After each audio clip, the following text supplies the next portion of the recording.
Now, the moment we've all been waiting for. Clay Aiken here live in our studios. What a pleasure to have you here with us today. Thanks so much. I've enjoyed watching you every week and enjoying your success. Thank you so much.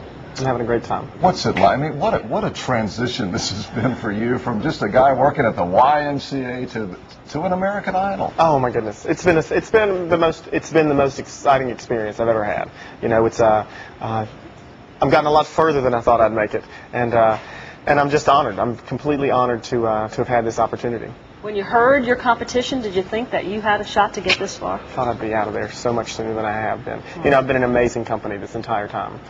So many people who are extremely talented, have wonderful personalities, can dance better than I can.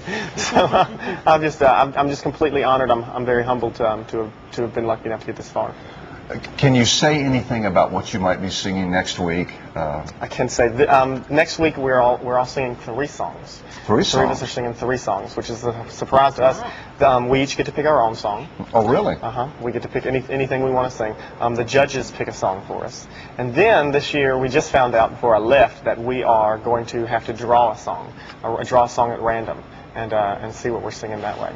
So I'll find that out, I guess, when I get back tomorrow or today. When do I go back? Can you take us behind the scenes? When do you get time to practice? What is it like? We start immediately. As soon as the show's over on Wednesday, we go straight in on Thursday morning, find out what the theme is for the next week, pick our songs that day, rehearse for an hour, and get the song right, cut it down to however long we need it to be, and pick the key and all that stuff. And then we're on our own as far as rehearsals go. Saturday we go into the studio and we make sure that the background tracks are how we like them. And then they give us a copy of them, and we're on our own until Tuesday. Okay, now yesterday you went to see the governor. Yes. And I was trying to figure out this thing with, I know you're a big James Taylor fan, and he had a photo of of James Taylor that he signed for you, is that right? He had a photo of whoa, there I am. That's a frightening picture. Bad angle. But he had a picture of himself with James Taylor. I guess they did a bridge dedication to James Taylor. I asked him when I was getting a bridge. He said the budget is too tight for one right now, but he's working on it. Maybe in Clayton sometime. And then you went to the DBAP. I was at the game last night. Look, I picked up a T-shirt and everything, a Clay Aiken T-shirt. What was it like for you to go to the Duhram Bulls game? That was absolutely amazing. I now have a new answer for my favorite experience. Really? So far, got to fly in Sky 5. That was great. He took us on a tour. Look at me. Oh, there you are. Sky 5. We took a tour of the city.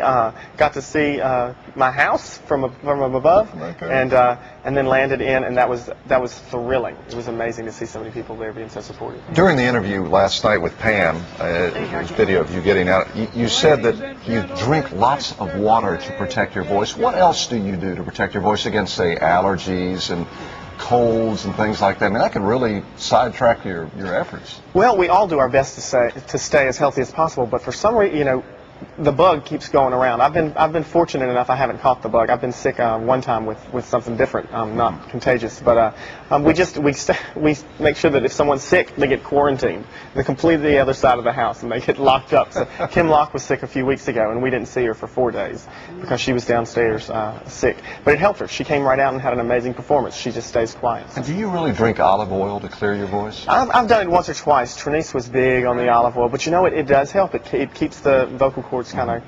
lubricated, greased up. So.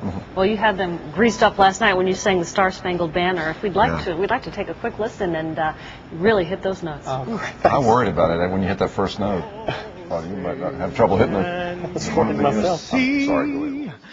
By the dawn's early light, what so proudly we hailed at the twilight's last gleaming, whose broad stripes and bright stars through the perilous fight.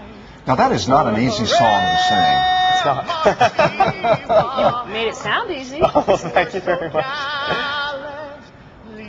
You know, and I guess I'm so jealous of your range, and I keep talking about that. But is that something you can work on and develop, or is that something you think you're just given as a God-given gift? The ability to soar up there like an eagle and hit those high notes. I've had a lot of help. I mean, we have vocal coaches at the show who give us tips on make sure you open your mouth. I can only get high if I make sure I open my mouth wide enough, and get enough oxygen and all that type of stuff. So I mean, I think it's something that if you get the right training on, then you can be more successful. So you feel like you've grown as a performer since starting this journey? I absolutely have. We met Oprah last Wednesday. We recorded Oprah's show Wednesday right before we came out and back home.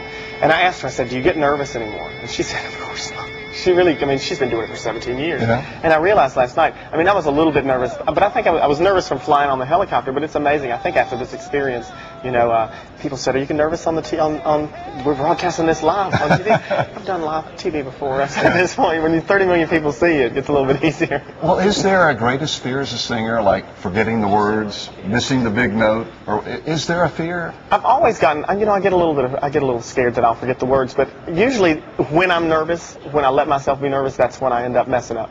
So I try to go out there and just be as relaxed as I possibly can, and just have fun with it. And if I go out and have fun with it, I just end up having a better time, and it comes across better too, and I don't forget my stuff.